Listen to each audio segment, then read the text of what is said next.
Bonjour et merci de nous retrouver sur cette édition du Point Diaf TV consacrée aux dernières actions de la brigade anti-Sardinat de Paris, de Bruxelles et de Berlin.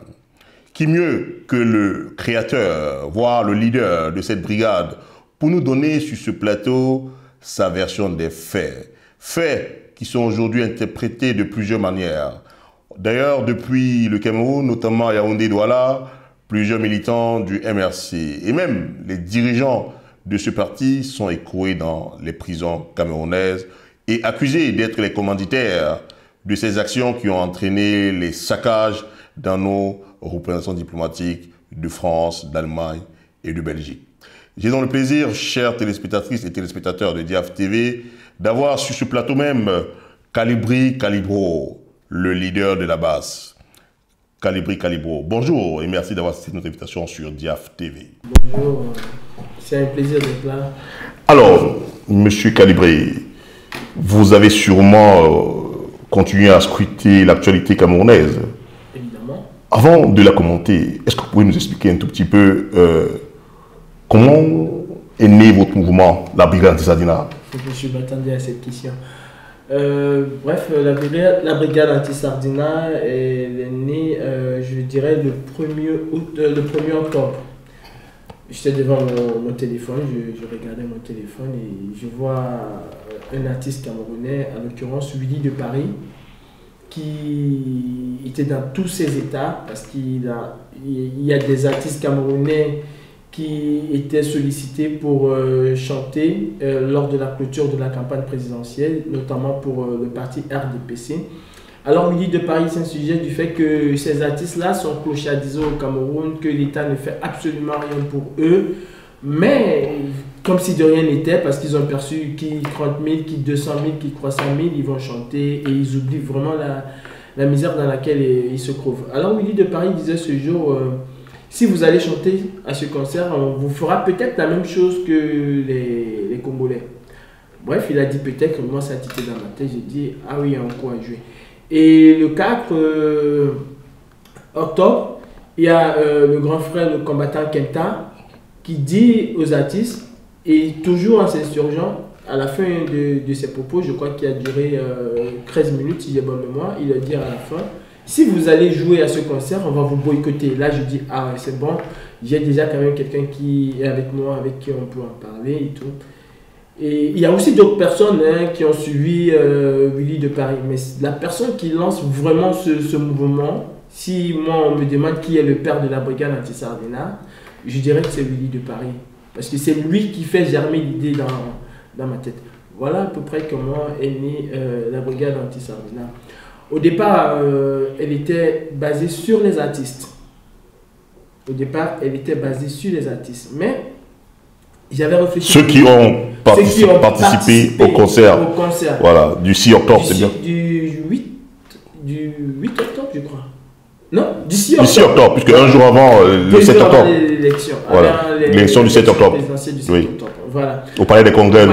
Au palais des sports. Au palais des sports, je veux dire plutôt, de Yaoundé. Ben voilà, moi quand j'ai entendu Willy de Paris dire ça, je me suis dit, mais pourquoi ne pas prolonger ça aux membres du gouvernement et à toutes les personnes qui soutiennent le mouvement. C'est comme ça qu'au sein du CCD, le CCD que je crois que vous connaissez bien, c'est le conseil de la diaspora, avec le général Wanto, oui, et assisté de Salomé Tchaptiet. Je leur ai fait part du projet, on a mûri le projet et on a lancé la première opération, je crois que c'était le 31 octobre à Saint-Denis. D'accord. Voilà un peu comment est née la brigade. Et aujourd'hui, vous incarnez, de la vie de la plupart de vos camarades, si on peut les appeler comme ça, vous incarnez en fait pour eux la personne qui a créé le mouvement à Paris. Oui, je l'ai créé à Paris, mais voilà, vous savez... Dire toujours ça ne m'intéresse pas. Moi, je dis c'est un ensemble de personnes qui ont mis sur pied la brigade anti-Sardinat. Même si l'idée de cette brigade, le nom de cette brigade-là, c'est moi qui donne le nom, l'idée et tout. Mais voilà, je dirais que je me suis quand même reposé sur des gens pour le faire. Je ne l'ai pas fait tout seul. Du coup, je ne peux pas dire je dis nous l'avons fait. Et aujourd'hui, pour moi, la brigade anti-Sardinat n'appartient à personne. Hein.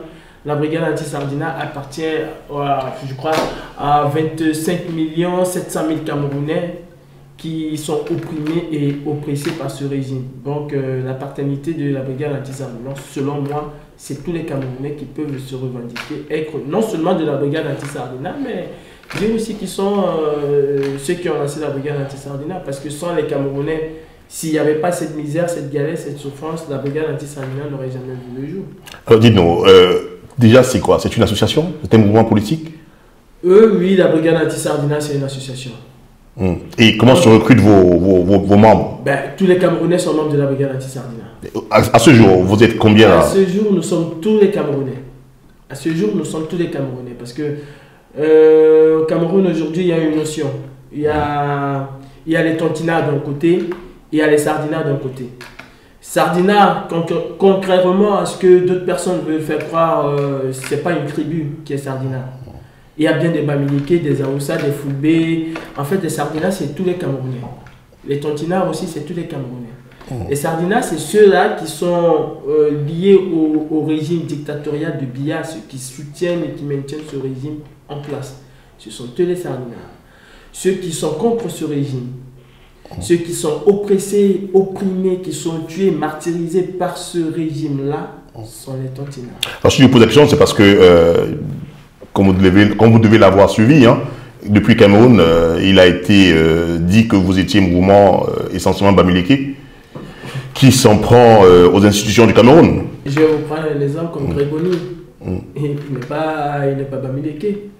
Moi qui ai mis la brigade anti-Sardina sur pied, si on veut dire, je ne suis pas Bamileke. Je ne suis pas Bamileke. Non, c'est un procès d'intention, c'est un procès en sorcellerie. Dans la brigade anti-Sardina, on retrouve bien toutes les ethnies du Cameroun. Je dis bien toutes les ethnies du Cameroun. Les Foulbé, ils sont... les Banènes, ils sont... Il y a tout dans la brigade anti-Sardina. Vous n'avez qu'à lire sur Internet. Ce n'est pas que les Bamileke qui commentent la brigade anti-Sardina. Vous voulez me faire croire que toutes les personnes qui sont allées à l'ambassade du Cameroun... le 26, c'était des Bamileke, mais il faut être un peu débile pour imaginer ça. C'est pas que les Bamileke. Vous avez vu la liesse avec laquelle les Camerounais, ils étaient tellement contents d'être à l'ambassade, ils étaient tellement contents de prendre cette ambassade-là. C'est pas les Bamileke. Je ne suis pas Bamileke. D'accord. Qu'est-ce que vous pensez des supputations qui sont faites sur l'infiltration que votre mouvement a connue depuis quelques jours? Et on a toutes les informations que vous avez échangées avec le Cameroun pour recevoir les ordres du professeur Maurice Kamto. Vous voulez parler, là j'imagine bien de Serge Anango qui a été cité avec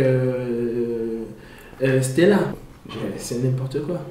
Je crois qu'on parle d'infiltration de Serge Anango par rapport à l'ambassade, mais il n'en est absolument rien. Il n'en est absolument rien. Comment est-ce que vous le savez? Parce que déjà d'une part, Serge Anango ne m'a jamais appelé pour me dire qu'Alibrouille ont fait telle ou telle opération. Les opérations dans la brigade anti-Sardina, je les ai toujours conçues moi-même. Le plus souvent dans le secret le plus total. J'ai toujours fait des opérations dans le secret le plus total. Même mes propres collaborateurs, surtout avec l'histoire de Zogo, on va y revenir. Surtout après l'histoire de Zogo, j'ai décidé que tout ce qu'on faisait, c'est à la dernière minute que je disais aux gens, voilà ce qu'on va faire. Nous sommes allés à Total. Très peu de personnes autour de moi savaient qu'on devait aller à Total. J'ai commencé l'opération Total tout seul. Alors, revenons sur l'événement majeur récent qui aujourd'hui continue à faire couler beaucoup de salive au Cameroun. Les saccages à l'ambassade du Cameroun. On n'a pas saccagé l'ambassade du Cameroun et on a juste rangé. Vous l'avez rangé? Oui. Mais nous on a vu une ambassade totalement à sac. Hein. C'est peut-être vous qui l'avez vu, mais moi je sais qu'on l'a rangé, c'était un peu en désordre et puis on a... Et bon, les images que nous avons vues, c'est un rangement qu'on fait alors? Ça dépend de qui voit les images. Hein. D'accord. Nous on a vu une ambassade pas très bien rangée et on a rangé. Alors, d'accord. Alors, si on se réfère un peu à votre programme ce jour, vous partez de Port de Clianco pour l'ambassade. Quand est-ce que vient à l'esprit de vos militants l'idée de saccager cette ambassade? Déjà, on revient encore à la question de l'infiltration de ces gens. Je vais y revenir. L'idée de l'ambassade, c'est une idée qui, moi, je l'avais en tête depuis. Ah, vous avez prémédité de casser l'ambassade, de mettre... Non, pas de casser. Oui. Je ne vais pas vous laisser dire casser, de ranger l'ambassade. Cette idée, je l'avais en tête depuis. Et quand j'ai su qu'il y avait les marches au Cameroun, et je savais exactement comment ce gouvernement allait réagir.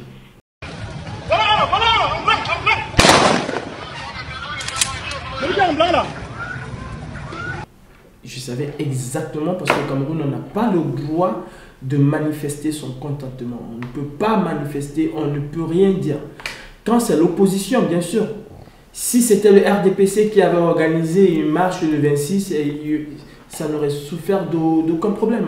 On aurait fait la marche. Mais quand il s'agit de l'opposition, de toute opposition, systématiquement, c'est refus. Systématiquement. Et même quand vous essayez de faire, on sait exactement comment ça va se passer. Déjà le 26, avant le 26, nous avons dit sur les réseaux sociaux que si un Camerounais tombe, si un Camerounais est blessé, s'il y a effusion de sang, nous allons réagir et nous allons prendre l'ambassade. On savait que c'était déjà préparé. Le vendredi 25, j'étais moi devant l'ambassade. Je leur ai dit, écoutez, si un Camerounais tombe demain, nous prenons l'ambassade. Ça, c'était connu. C'était connu et des services secrets français et des services secrets camerounais, y compris des membres de l'ambassade. C'était bien connu. Ils savaient qu'on avait dit qu'on va le faire. Et ils savaient que quand on dit qu'on va faire quelque chose, quand je dis nous, la brigade anti-Sardina, on le fait. Est-ce que vous l'avez fait?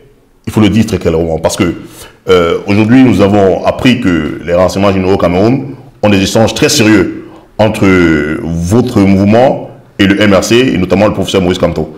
Est-ce que vous avez reçu des instructions du MRC de mettre l'ambassade, moi je suis mes propos, de mettre l'ambassade à sac aussitôt qu'un Camerounais tomberait? De Maurice Kamto? Oui. J'aurais bien aimé avoir le numéro de Maurice Kamto ou bien être en contact avec Maurice Kamto. Ce serait un grand honneur pour moi de pouvoir parler avec un monsieur. Alors, faites attention parce que les renseignements généraux ont des éléments contre vous. Les renseignements généraux n'ont absolument rien contre nous. Vous n'avez jamais échangé avec M. Maurice Kamto? Je n'ai jamais échangé quoi que ce soit avec M. Maurice Kamto. Vous l'avez jamais rencontré depuis le 7 octobre où il est constamment dans la revendication de sa victoire? Avant, pendant et après le 7 octobre, je n'ai jamais rencontré le professeur Maurice Kamto, ni de près, ni de loin. Bon, comment se fait donc le déclenchement de votre action saccage à l'ambassade? La brigade anti-Sardina est libre et totalement autonome. Certaines personnes ont dit que la brigade anti-Sardina était commandée par le CCD. Certes, nous naissons du CCD, mais par rapport à nos actions, nous sommes complètement autonomes. Ce n'est pas le CCD qui nous dicte quoi faire. Ce n'est pas le MRC qui nous dicte quoi faire. Nous sommes indépendants. Est-ce que le MRC n'a pas sauté sur votre vidéo? Parce que je dois dire aux auditeurs qui nous suivent, aux téléspectateurs qui nous suivent, qu'il y a une vidéo de vous que j'ai regardé avant, où vous dites très clairement que si quelqu'un tombe, si le sang coule, vous prendrez d'assaut l'ambassade. Est-ce que lorsque les gens sont tombés au Cameroun, vous n'avez pas reçu, vous, ou alors on va dire vos camarades les plus proches de la brigade anti-Sardina, est-ce que vous n'avez pas reçu des images, des informations du MRC pour passer à l'action? Est-ce que vous pouvez le garantir? Qu'est-ce que le MRC a à nous envoyer des informations? Non, mais on peut profiter de la faille que vous donnez. Vous dites vous-même, nous avons décidé que si le sang coule, nous allons prendre d'assaut l'ambassade. Est-ce que les images étaient cachées pour que le MRC mette ces images à notre disposition? Les images étaient là, ça circulait sur Internet. C'est pas quand même le MRC qui a demandé aux policiers véreux biamourunais de tirer sur Maître Michel Doki ou de tirer sur Célestin Djamel pour pouvoir casser l'ambassade. Ou alors, si je comprends bien, les policiers camerounais sont des infiltrés. Ce serait bien, je dis à ces policiers-là, on a besoin de vous pour changer le Cameroun. Si vous travaillez pour la base, ce serait une très bonne chose. Mais c'est n'importe quoi. Franchement, c'est n'importe quoi. Parlant de Serge Anango, Serge Anango n'avait jamais été au courant de cette opération. Jamais il n'avait été au courant de cette opération. Je vous dis, la majorité des opérations sur la brigade anti-Sardina, je l'ai toujours conçu et mené tout seul. Tout le monde a été au courant de cette opération à Porte de Clignancourt. Je dis bien tout le monde. C'est à Porte de Clignancourt qu'ils ont été au courant. Moi, pendant presque 3 semaines, 1 mois, j'ai mené mes investigations devant l'ambassade. J'ai cherché à savoir comment est-ce qu'on entre, comment est-ce qu'on sort, qu'est-ce qui se passe. Même après le boulot, je peux vous assurer. Dans quel but vous faites Dans le but de mener à bien l'opération qu'on voulait mener. Si jamais un Camerounais était blessé, s'il y avait jamais... C'est-à-dire que si un Camerounais n'avait pas été blessé, vous n'aurez pas cassé? Non, si un Camerounais n'avait pas été blessé, pourquoi aller à l'ambassade si un Camerounais n'avait pas été blessé? On a eu plusieurs fois l'occasion de l'apprendre, on ne l'a pas pris. On a eu plusieurs fois l'occasion de l'apprendre, on ne l'a pas pris. On a dit, si vous faites ça, on fait ça. Et ça a été fait, on a fait ça, c'est simple. Si un Camerounais n'avait pas été blessé, s'il n'y a pas eu cette barbarie qu'on a pu voir, ça, on ne va pas dire que c'est le MRC quand même qui a mis ces images-là dans les réseaux sociaux. C'est des Camerounais qui ont mis ces images-là dans les réseaux sociaux. Vous n'avez pas vu... Et vous n'avez pas douté un instant que ces images pouvaient être des montages? Non. Comment décidez-vous que ces images sont réelles? Attendez, il ne faut pas faire Sciences Po ou bien il ne faut pas faire je ne sais pas quoi. Il faut pas... Sciences Po même c'est en politique.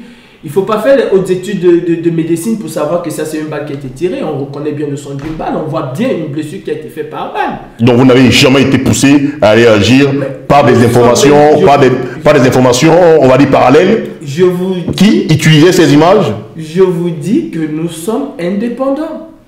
Je vous dis que j'ai conçu et mené cette opération tout seul, sans aucun conseil. Je dis encore et je répète que Serge Anango, dont on fait allusion, Serge Anango, il faut qu'on sache une chose.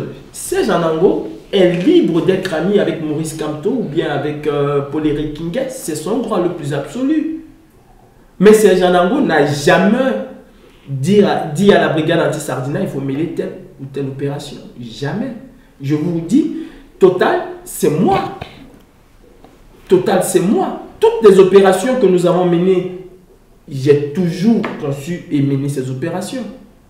C'est pas Serge Anango qui m'a... Si Serge Anango m'avait dit, oui, il faut faire... S'il m'avait poussé vers là, j'aurais peut-être eu un doute. Il faut être sérieux. J'aurais peut-être eu un doute. Je me serais posé la question, mais peut-être que j'ai été manipulé ou pas. Mais jamais. C'est moi qui dis à Serge Anango, je vais vous raconter comment ça se passe avec Serge Anango, parce que c'est de lui qu'il est question. Racontez-nous, on vous écoute. Quand j'arrive à Clignancourt, déjà avant d'aller à Clignancourt, parce qu'il faut qu'on dise la vérité aux Camerounais, ce samedi-là, c'est la fille du roi dictateur qu'on allait chercher le samedi. Parce qu'on sait où est-ce qu'on va Paris. C'est elle qu'on allait chercher. Et on a eu des soucis de transport, mon équipe n'était pas complète et tout et tout. Et comme je savais, parce que j'avais déjà vu les images... Comment on dit la fille du roi dictateur? Vous parlez de Brenda? Brenda, bien sûr. Mais Brenda, c'est une enfant, elle n'a rien à voir dans ce qui se passe au Cameroun quand même. Elle n'a rien à voir ce qui se passe au Cameroun quand même. Elle ne gère pas le pays quand même. On ne peut pas être responsable des actes de son papa. Je suis désolé, Brenda n'est plus une gamine, je crois qu'elle a la majorité, elle a 21 ans. Mais elle n'a jamais été aux affaires, pourquoi vous allez la chercher? Et non le père par exemple, qui est lui aux affaires? C'est la même chose. C'est bonnet blanc, c'est la même chose. Est-ce que c'est pas un peu excessif de s'attaquer aux enfants dans votre combat? Vous trouvez que c'est normal de s'attaquer aux enfants des femmes? Moi je pose des questions. Je vous pose aussi cette question parce que c'est les mêmes choses que nous avons vues. Vous avez vu une maman qui a eu, et c'est avant de revenir à la question, c'est déjà ce qui m'a amené plusieurs fois devant l'ambassade du Cameroun. Vous avez vu une maman qui a été froidement et lâchement assassinée avec son bébé au dos. Cet enfant, elle était terroriste, même si la mère était terroriste. Ce n'est pas de la responsabilité de Brenda ou des enfants Biya. Non, mais c'est de la responsabilité d'un système dont Biya est le seul responsable. Je vous pose la question, c'est vous qui posez les questions, mais permettez-moi, est-ce que cet enfant était terroriste? Admettons que dans le pire des cas, la maman elle était terroriste. Est-ce que cet enfant-là était terroriste? Non. Mais cet enfant, l'armée dictatoriale, l'armée criminelle de M. Biya a quand même tué cet enfant. Oui. Il l'a achevé à bout portant. Nous avons condamné cette action, comme nous protégerons également les enfants qui n'ont jamais participé à la destruction de notre pays. ils sont des enfants qui n'ont pas choisi de naître là où ils sont nés. C'est pas parce qu'on allait voir Brenda qu'on allait enlever Brenda, la garder quelque part, non. D'accord. On allait mettre Brenda devant ses responsabilités. C'est-à-dire? C'est-à-dire, elle peut dire à son père la vérité. Elle peut se détacher de cela et peut-être cela pourra... Ça aurait été une séquestration, un enlèvement? Non, pas d'enlèvement. Attendez, vous croyez que si un ministre camerounais il arrive ici, il y a quelques jours, j'étais craqué, j'étais cherché, comment il s'appelle, Grégoire Oona, vous croyez qu'on allait l'enlever, qu'on allait aller le cacher quelque part? On allait lui faire comprendre tout bonnement, calmement et poliment qu'il est personne en non grata ici, point barre. On n'allait pas l'enlever, on n'allait pas aller le séquestrer quelque part, mais on allait user des voies et moyens que nous avons et que ils ne peuvent pas mettre le Cameroun dans la misère, dans la galère et venir rester en France, jouir des privilèges qu'il y a en France et de tout ce qu'il y a comme commodité. C'est pas possible. Quand vous ne trouvez donc pas Brenda, quand je ne trouve pas Brenda, je me dis, ok, il y a eu des exactions qui se sont passées au Cameroun. Si on veut continuer à rester avec Brenda, on pourra perdre ce que je vais appeler le plat de résistance. Parce que Brenda, pour nous, c'était la mise en bouche. On ne devait pas être le plat de résistance. Quand j'arrive à Clignancourt à 15h, je trouve Serge, il est là, il est en digne et tout. Je dis, mais Serge, tu es chaud, tu fais quoi? Il me dit, oui, je suis là, je cherche un sardinard. Il y en a qui m'ont donné rendez-vous au cas où, si j'en trouve un, je dis, ok, si tu veux du chaud, on va avoir du chaud.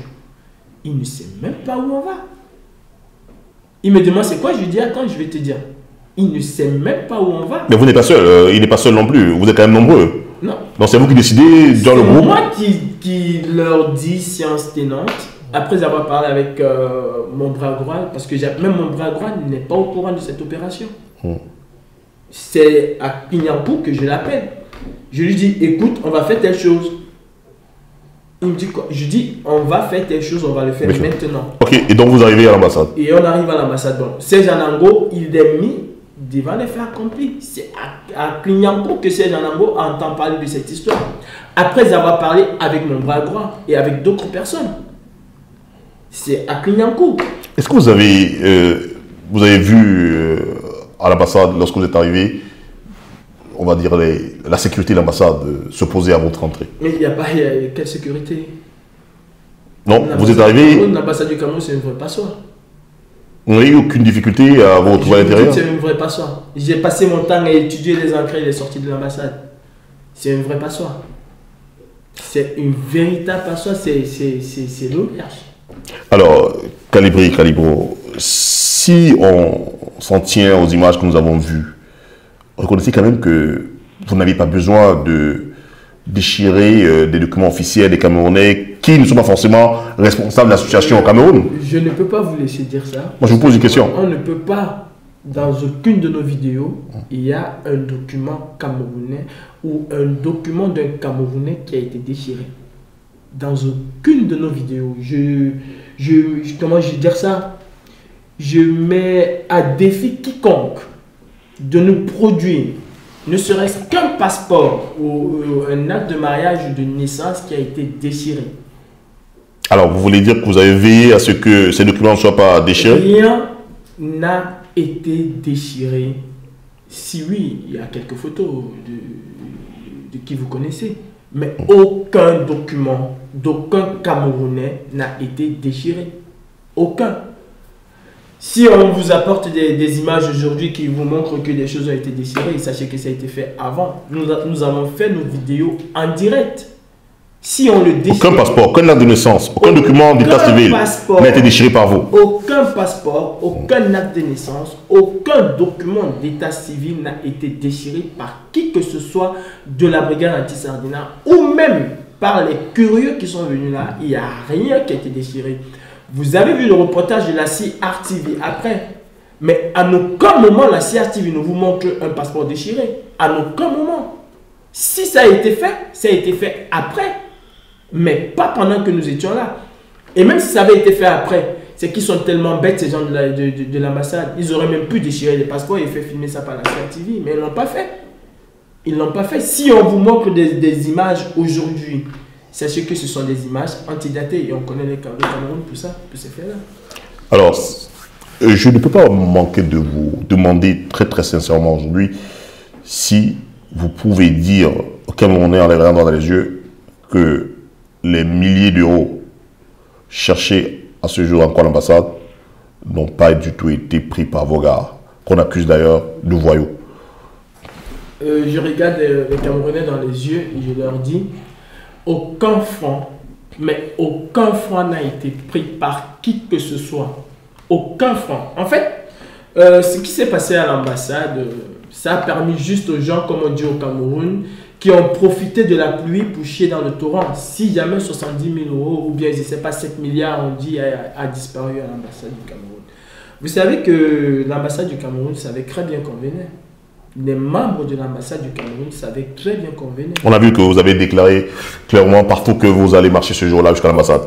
Pas qu'on va marcher jusqu'à l'ambassade. La marche, ce n'est pas la brigade anti-Sardina qui organise les marches.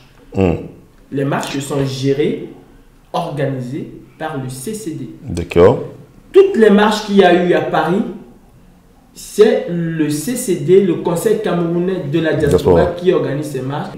Je siège toujours au CCD, bien que n'étant pas membre du CCD, mais je siège au CCD. J'ai cette occasion-là de siéger au CCD. Le CCD n'est pas un mouvement acquis à la cause du professeur Maurice Kamto, comme on peut le faire croire. Non. Le CCD, c'est un mouvement camerounais qui soutenait tous les opposants camerounais. Ce qui veut dire que si c'était Serge Espoir Matomba qui arrivait en tête des élections et qui déclarait l'avoir gagné, le CCD aurait été derrière Serge Espoir Matomba. Déjà au CCD, vous avez cette multitude de partis politiques qui siègent. Vous avez le PURS, vous avez même l'univers de Cabral, vous avez le SDF, vous avez l'UDC. Il y a tout dans le CCD. Il y a tout. Bon, dire que le CCD organise des marches que pour Kamto, je dis non. Mais le CCD organise des marches pour dire non au hold-up. Maintenant, il se trouve qu'il y a un leader qui revendique ce hold-up-là, qui est Maurice Kamto.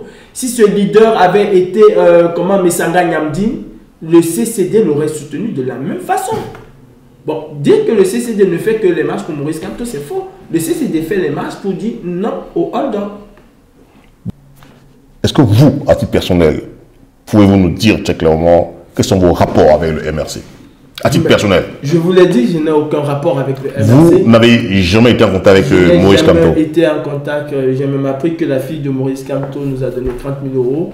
Je vais encore parler au Camerounais. C'était le point de ma question. Le financement, votre financement, comment est-ce que vous allez vous financer? Avant de répondre à votre question, je vais lancer un message à la fille de Maurice Kamto. Il paraît qu'elle a 30 000 euros qu'elle devait nous remettre et que jusqu'à aujourd'hui on n'a pas eu.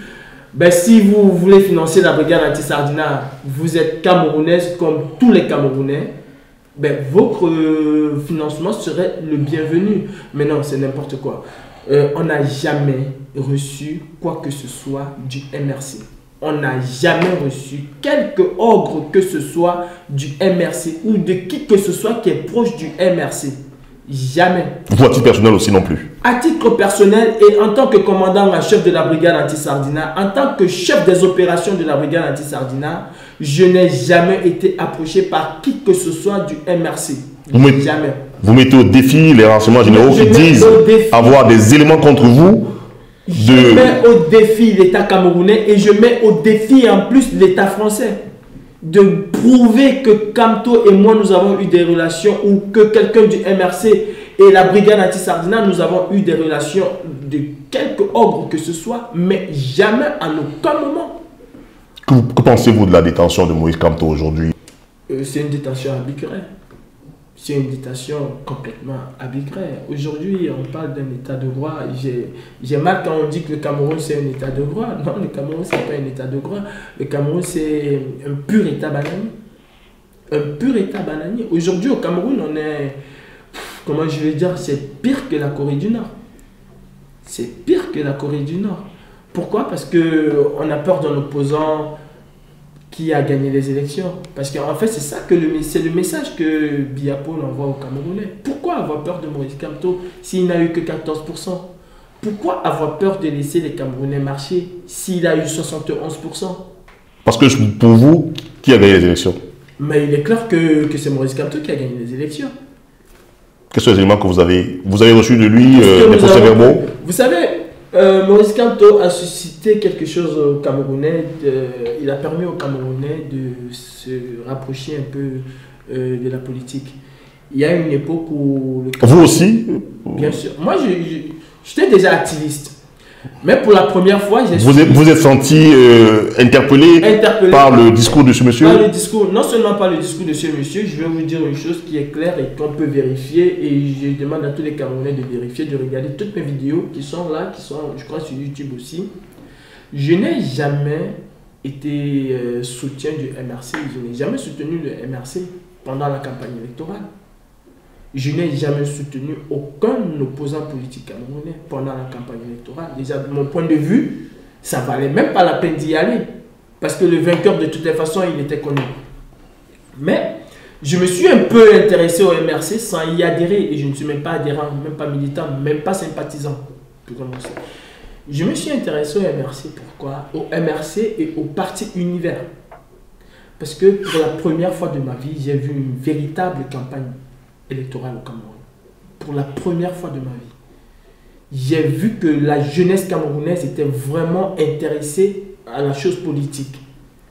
Et ça m'a... Je me suis dit, il y a des gens qui suscitent l'avenir dans ce Cameroun. Bien que je n'adhérais pas parce que je savais. Et j'ai toujours su que Biapol Bivondo n'a jamais gagné aucune élection présidentielle au Cameroun. Il faut juste voir comment le code électoral il est taillé. Même Jésus-Christ, avec tous ses apôtres, ne pourra pas gagner une élection au Cameroun. C'est impossible. Tout est verrouillé. Tout est verrouillé. Mais seulement nous avons eu la chance d'avoir les débats au Conseil constitutionnel qui étaient télévisés. Et pour une fois, j'ai vu les Camerounais délaisser le football, qui est la passion des Camerounais. J'ai vu les Camerounais. Et qu'est-ce qui vous a remarqué particulièrement à ces débats alors? À ces débats, déjà de voir que pendant que la loi interdisait aux juges d'être en même temps juge et parti, ils étaient quand même juges et partis. On a vu bien qu'un membre de la haute cour était encore membre du RDPC. Ce qui est totalement interdit par la loi. Mais le MRC aux élections était bien au courant de cet état de fait. Oui, ils étaient au courant de cet état de fait, mais maintenant il fallait le prouver devant une juridiction, ce qu'ils ont prouvé.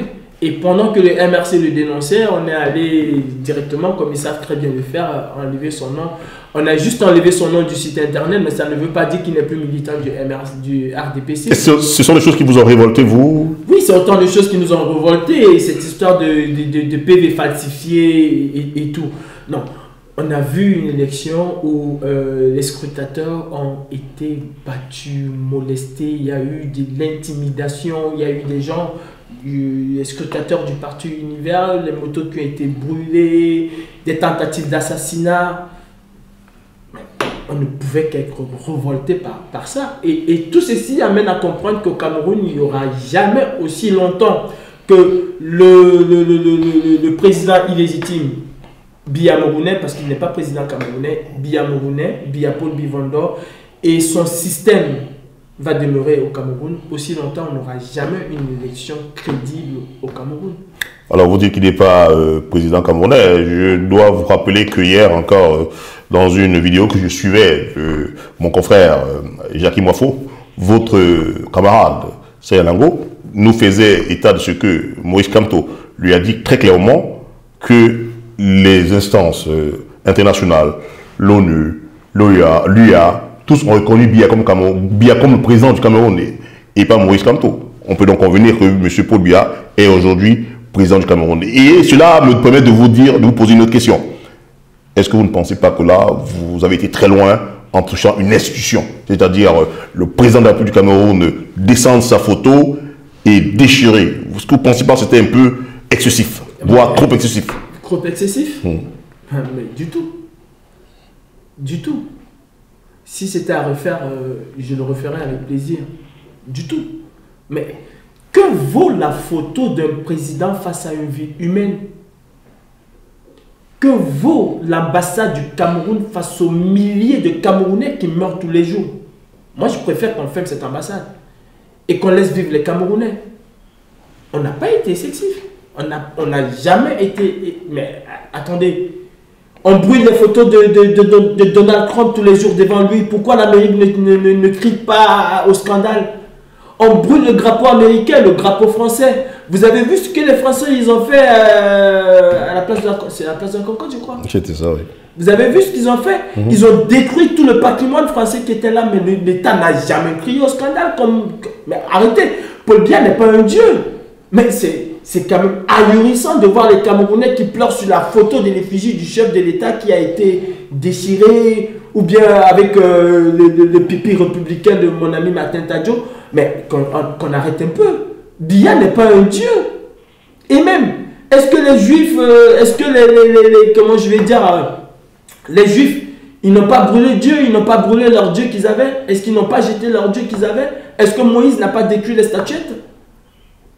C'est parce que ça ne collait plus. Biya ne colle plus. Et même s'il collait, mais la photo de Biya représente quoi? Aux milliers de vies des Camerounais qui vivent, qui dorment dans les brousses. J'ai vu une image qui m'a tellement choqué le 25 décembre, quand la fondation Aya est allée remettre les cadeaux aux enfants aux déplacés du nord et sud-ouest. J'ai été choqué. Par quoi donc? Par l'image par ces images d'extrême souffrance, d'extrême pauvreté. Regardez à quoi sont réduites ces familles. Et vous me parlez de la photo d'un chef d'État qui en plus tue son peuple. Mais il mérite pire que ça. Mais moi je souhaite à M. Biya Paul l'enfer. Mais je ne lui souhaite pas le paradis. Et je suis sûr qu'il y a des milliers de Camerounais qui me regardent et qui ne souhaitent pas le paradis à Biya. Des millions de Camerounais. Vous êtes responsable de vos propos, hein? Je suis responsable de mes propos, je l'assume. Nous, on est là pour poser des questions. Et puis on donne la parole à tout le monde, mais vous êtes responsable de vos propos. Je suis responsable de mes propos. Alors, j'ai envie de vous poser une autre question, toujours dans le cadre de cette affaire. Quels sont vos rapports avec la justice française aujourd'hui depuis cette action coup d'éclat à l'ambassade du Cameroun?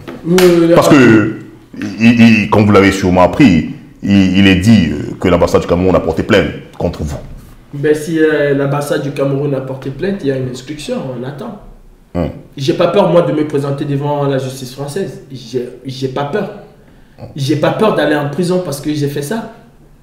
J'ai pas peur.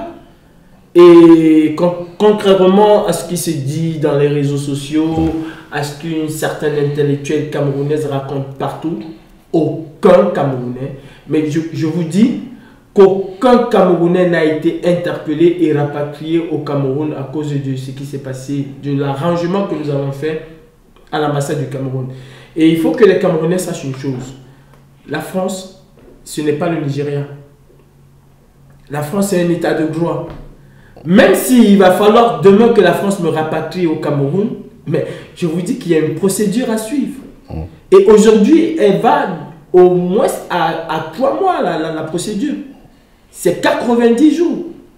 Bon, il y a une procédure. C'est pas parce que la France a arrêté quelqu'un lundi et que le mardi, la personne est au Cameroun. Ça ne se passe pas comme ça. J'ai le droit de faire appel, même si aujourd'hui on m'arrête et que je passe devant un juge dans 2 jours et qui décide que je pars au Cameroun. J'ai le droit de faire appel et j'ai le droit de faire encore appel. Je peux user tous les moyens que la Constitution française a mis sur pied pour moi. Et cela va aller au minimum, au maximum à 90 jours. On ne peut pas me rapatrier au Cameroun avant au moins une vingtaine, voire un mois. C'est impossible. Comment se déroulent vos journées aujourd'hui après cette action coup de force à l'ambassade? Est-ce que c'est facile pour vous de vous déplacer? Est-ce qu'il y a des conditionnalités particulières qui sont mises en place pour vous? Je tiens à dire que mon quotidien, moi, il se passe normalement. Il se passe normalement, mais si j'ai besoin d'une sécurité particulière, je sais vers qui me tourner et je me retourne toujours vers l'État français qui nous assure notre protection. Il ne faut pas avoir honte de le dire. Qui vous assure la protection, l'État français? Si déjà un officier français assure ma protection, ça veut dire que c'est l'État qui assure notre protection. Nous sommes protégés. Vous dites que vous êtes protégé depuis cette action ou bien avant? Même bien avant, nous sommes protégés. Nous sommes quand même dans un pays de droit. Nous sommes protégés. Mais c'est une protection exceptionnelle ou bien c'est une protection comme la mienne? C'est une protection que tout citoyen a. Tout citoyen a droit à cette protection, même pas citoyen. Toute personne qui réside en France et qui se sent menacée bénéficie d'une protection. Je me sens menacé, certes. Mais est-ce que c'est pour autant que je vais arrêter de mener les actions que j'ai à mener pour libérer mon peuple? Non, je n'arrêterai pas. Je n'arrêterai pas. Je vis normalement, je vaque à mes occupations normalement, je vais où je veux, quand je veux. La dernière fois, il y a quelques jours, j'étais au Grand 5 rue, j'oublie, aux Champs-Élysées. Mais je suis sorti comme tout le monde. Et il se disait qu'il y avait un groupe que Grégoire Ona a payé à Paris pour pouvoir nous concrer. Ben, j'étais là. J'ai dit à ce groupe, je suis aux Champs-Élysées, oui. Vous voulez me poser la question? Oui, Grégoire Ona était bel et bien à Paris. Et il était au Café du Romain aux Champs-Élysées. On a eu l'information. On n'a pas eu l'information par Internet. Vous savez, nous, la brigade anti-Sardina, moi particulièrement, je ne vais pas me lever parce que quelqu'un va m'appeler, va me dire j'ai vu Grégoire Ona quelque part. Non. Vous vous levez comment alors? Dans quel contexte alors? Bah, je me lève quand c'est quelqu'un de ma brigade, quelqu'un en qui j'ai entièrement confiance. Quand il me dit que j'ai vu tel ministre quelque part ou j'ai vu telle personnalité quelque part, je ne peux pas douter de la parole de cette personne-là. Dans ce cas, oui, je peux me lever. C'est pas parce que c'est pas n'importe quel Camerounais. Non. Si un Camerounais veut me prouver qu'il y a un ministre quelque part, il me fait une photo à l'instant ou bien une petite vidéo. Voilà, il est en face de moi. Oui, dans ce cas, je me lèverai. Mais si quelqu'un m'appelle, il me dit Grégoire Ona est à tel endroit, il peut vivre là-bas pendant 1000 ans. Mais Grégoire n'est pas le seul ministre camerounais qui se déplace. Pourquoi vous revenez toujours sur lui? Non, c'est parce qu'il a fait un démenti tellement idiot de sa part de le faire. Parce que s'il n'était pas à Paris, pourquoi prouver aux yeux du monde qu'il n'était pas pourtant invité à Paris? Pourtant, on sait très bien qu'il a remis 54 000 € à quelques personnes pour pouvoir concrétiser la marche que nous avons. Ah, nous vous laissons responsables de cette information. Hein, elle est là, elle est connue de tout le monde. Hein. C'est pas une information. Une information, c'est un finance. C'est pas un scoop, c'est une information, vous avez raison. Oui, effectivement, il était là à Paris. Et pour financer une milice. Une milice qui va vous combattre, vous, de la brigade anti-Sardina, c'est ça? Si elle a les couilles. Oui. Vous avez tellement insisté sur le MRC. Est-ce que vous savez que la femme de Maurice Kamto... Ça va pourtant être la dernière partie de notre conversation. Allez-y, puisque vous embrayez. Quels sont vos rapports? Vous l'avez appelé pour lui dire, pour lui dire courage, après que son mari a été écroué à la prison de Conakry? Est-ce que moi j'ai un fou si Kamto est en prison ou pas? Mais vous voulez dire quoi? Expliquez-vous, on ne comprend pas. Je croyais que vous m'apprendrez, je croyais que vous voulez m'apprendre, que vous l'avez appelé pour lui dire courage. Mais non, moi, si Kamto il est en prison pour des raisons que tout le monde connaît, mais c'est pas mon problème. C'est pas parce que Kamto est en prison que la brigade anti-Sardina va s'arrêter. Il est qui dans la brigade anti-Sardina? Certes, il est le futur président de la République du Cameroun. Je reconnais donc, aucune compassion à sa femme non plus, que vous n'avez pas pris sa femme? Je suis compatissant pour la famille. C'est très difficile d'avoir un membre de sa famille au cachot, dans une prison comme les prisons qu'on a au Cameroun. Même si c'est dans une prison européenne, bien, c'est déjà difficile d'être séparé d'un membre de sa famille. Surtout quand celui-là est en prison et de façon, comment je veux dire, de façon illégale. Je compatis, hein? J'ai pas de souci là-dessus, mais pourquoi je vais prendre mon téléphone pour appeler une femme que j'attends de pied ferme à Paris? Vous avez de bons rapports? Quels sont vos rapports? Non, quand je dis j'attends de pied ferme, je ferai la même chose à Madame Kamto. Ah, vous attendez de pied ferme, Madame Kamto? Bien sûr. Pour quelle raison donc? Elle est dans ce gouvernement Sardina. Finalement, vous êtes de quel côté? On vous accuse d'attaquer, on vous accuse d'être une bande à la solde de Maurice Kamto du MRC. Mais vous me dites sur le plateau de Diaf TV que vous attendez de pied ferme Madame Kamto. Non, mais finalement, vous n'appartenez à aucun camp alors? Non. Écoutez, il faut qu'on restitue les choses. Dites-nous. Il faut vraiment restituer les choses. Oui. J'ai toujours dit, je soutiens le président Maurice Kamto, mais je ne soutiens pas que ce soit la femme ou les enfants de Maurice Kamto. Ça n'a rien à voir. C'est quoi la différence? Monsieur Kamto a été élu par le peuple camerounais. Les Camerounais ont accordé le suffrage à M. Kamto, pas à Mme Kamto. D'accord. Ça, c'est votre point de vue sur cette élection. Je l'ai toujours dit. C'est pas quelque chose que je dis aujourd'hui. Je l'ai toujours dit. Oui, j'ai bien compris que c'est votre point de vue. J'invite des Camerounais ou j'invite des renseignements généraux camerounais à regarder bien mes vidéos. J'ai toujours dit que la femme de Moïse Kamto, pour moi, qui organise tous les cracks, est une sardinade comme tout le monde. Ah d'accord. D'accord. La femme de Moïse Kamto est une sardinade. Et que je dois... Et Moïse Kamto, selon vous, est sorti vainqueur de la dernière présidentielle du Cameroun. Je soutiens Moïse Kamto. D'accord, à 100%. À 100%. Okay. Je ne suis pas militant. Pourquoi vous associez toujours les enfants à vos mouvements, à vos actions? Qu'est-ce que les enfants de Kamto viennent faire là-dedans? Les enfants de Maurice Kamto, déjà, pour commencer, ils n'ont aucun pouvoir au Cameroun. Ah d'accord, parce que je vous ai entendu parler des enfants de Kamto. J'ai dit, je ne soutiens pas les enfants de Maurice Kamto, y compris Madame Maurice Kamto, y compris le grand frère ou le petit frère ou la tante de Monsieur Maurice Kamto. C'est pas pour eux que je me bats. Et je ne me bats pas pour Maurice Kamto. Parce qu'il ne faut pas croire que je me bats pour Maurice Kamto. Je me bats pour un état de droit, pour une justice sociale au Cameroun. D'accord. Voilà pourquoi je me bats. Et au vu du programme de M. Maurice Kamto, je me dis qu'il est peut-être celui-là. Je dis bien peut-être. Qu'il est peut-être celui-là qui va apporter cet état de droit et cette justice sociale au Cameroun. Comme on dit, on va juger le maçon au pied du mur. Mais je ne me bats pas pour Kamto, pour M.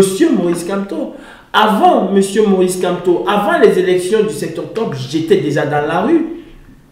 Oui, peut-être beaucoup de personnes ne le savent pas. Avant les élections, j'étais déjà dans la rue pour dénoncer ce qui s'est passé au Nord Cameroun avec les deux mamans et leurs enfants qui ont été assassinés. Je n'ai pas attendu Maurice Kamto. Les filles du Koweït, les filles qui ont été séquestrées au Koweït, c'est pas Maurice Kamto qui m'a demandé de les faire entrer. Maurice Kamto n'était pas encore là. Mais j'étais déjà devant cette ambassade plusieurs fois et devant l'ambassade du Koweït pour dire il faut que nous se rentrent. Et parlant des filles du Koweït, qu'est-ce que le gouvernement... Parce que ce gouvernement, c'est un gouvernement de gros menteurs. C'est un gouvernement tellement mytho. On a bien vu que le gouvernement s'était impliqué pour faciliter le retour de quelques-unes de ces filles du Koweït. Non. C'est archi faux. Expliquez-nous, qu'est-ce qui s'est passé? C'est archi faux. Le gouvernement camerounais n'a jamais, ni de près, ni de loin, participé au retour de ces filles.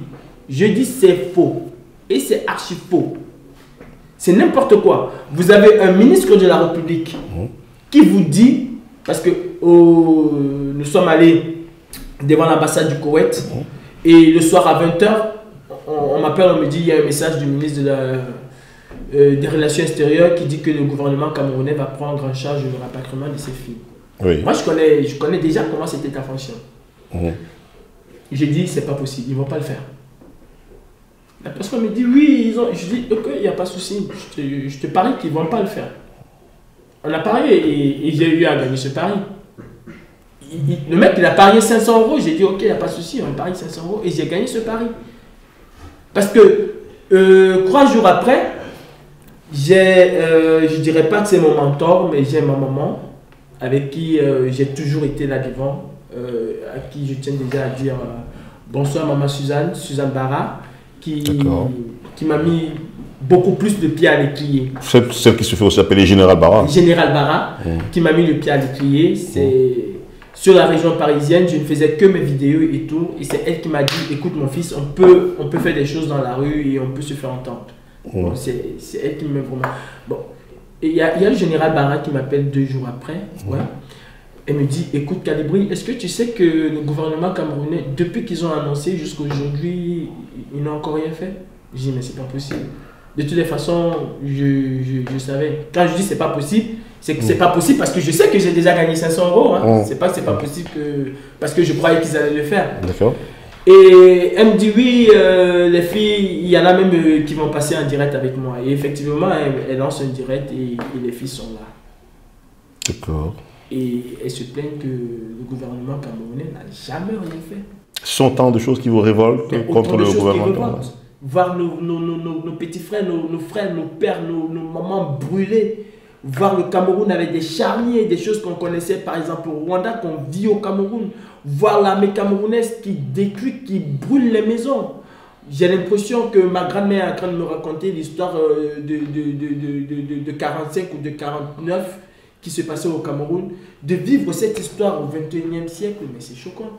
Comment voulez-vous qu'on ait de la sympathie, je ne dirais même pas pour Biapoul, pour une photo?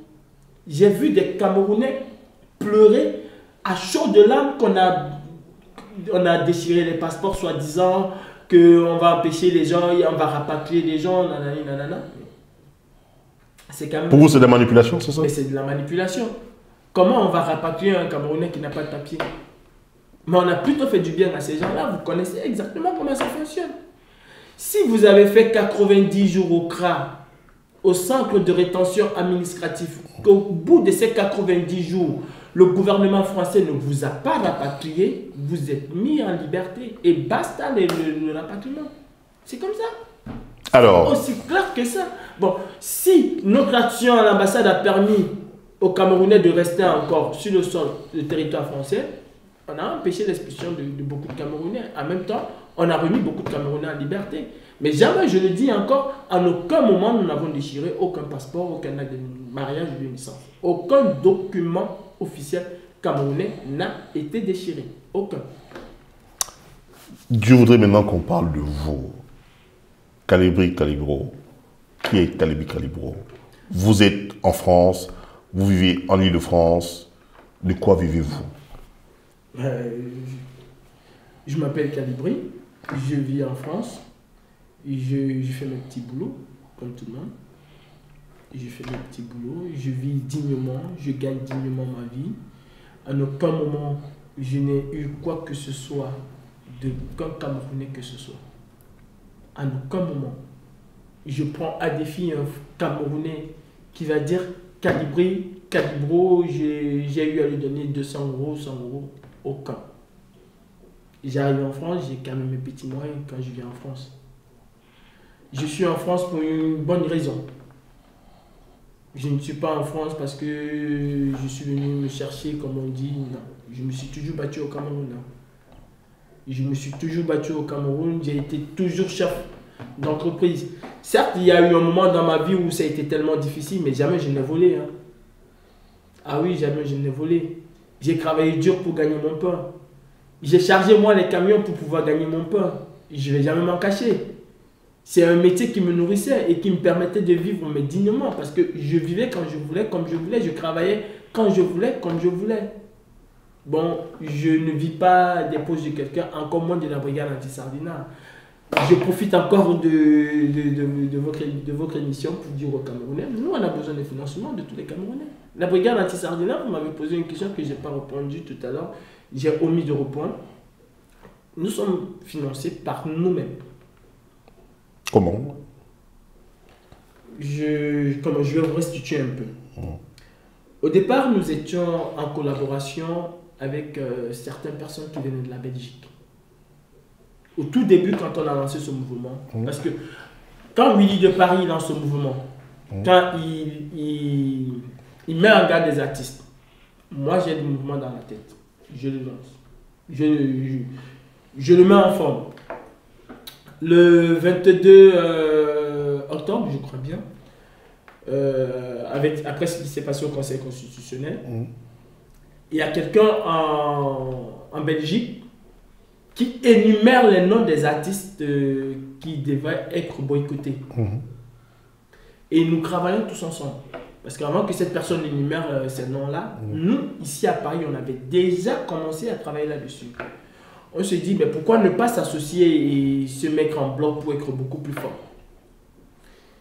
C'est ainsi que ces personnes-là, ils appellent à la création d'un meeting, dont je me suis opposé. Parce que quand on a créé ce groupe, quand ils ont créé ce groupe, parce que j'avais déjà créé un groupe à Paris avec Grey Bonny, on a dû dissoudre ce groupe parce qu'on s'est dit, comme on se mélangeait avec les autres et qu'ils étaient déjà nombreux dans ce groupe-là, les gars de la Belgique, pourquoi ne pas se mettre... Alors j'ai dissous le groupe. Et on a demandé qu'il fallait mettre un litier en place, on était presque 200 dans ce groupe.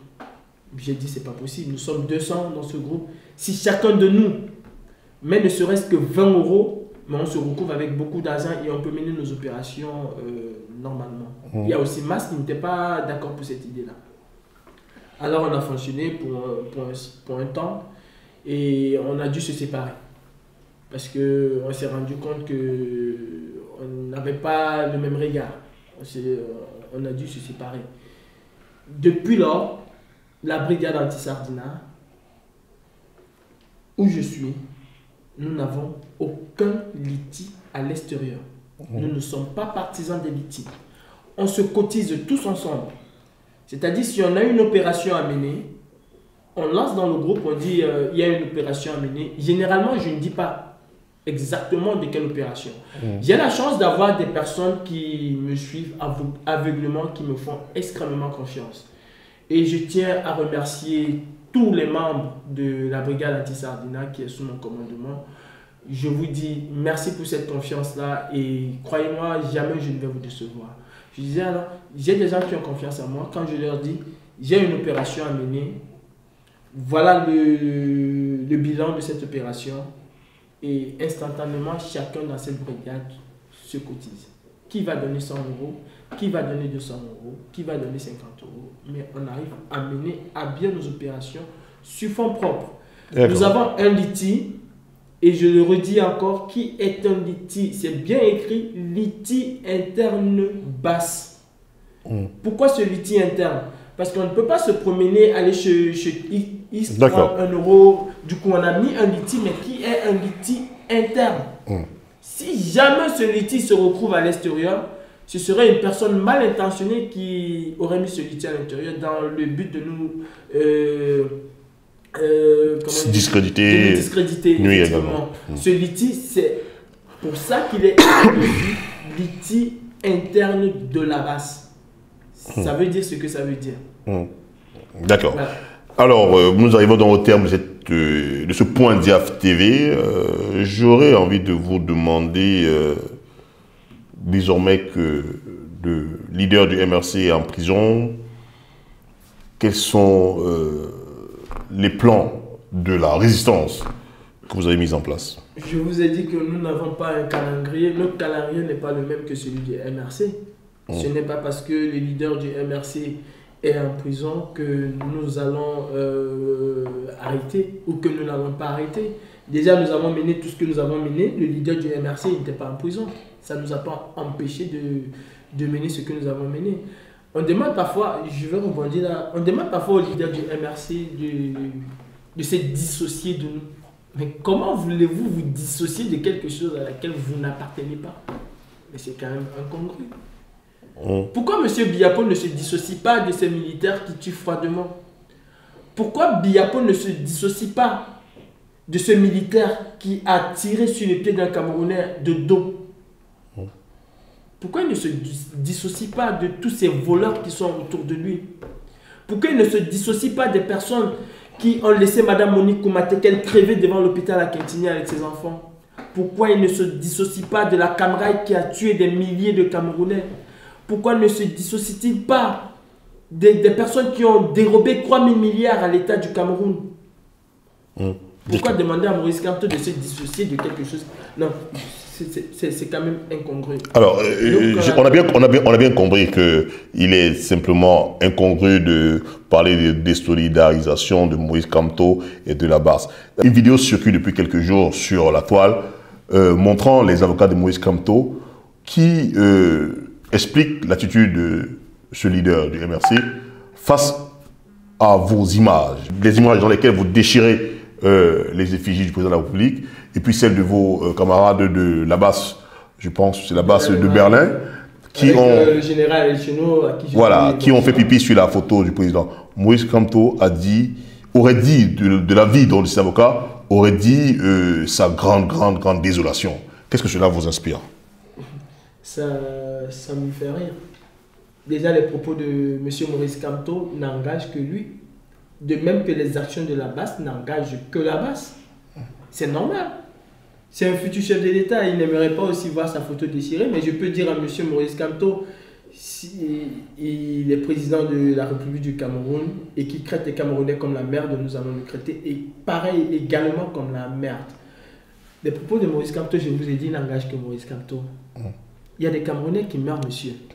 Des Camerounais qui meurent dans la brousse. Des Camerounais qui sont tués tous les jours. Les militaires camerounais au Nozo aujourd'hui se déguisent en civils et brutalisent et tirent sur tout ce qui bouge. Tuent des milliers de Camerounais. Biya, c'est qui face à la vie des Camerounais? Biya, c'est qui? Et même quand je parle de Biya, je ne parle pas de Biya en personne, je parle de la photo de Biya, c'est qui?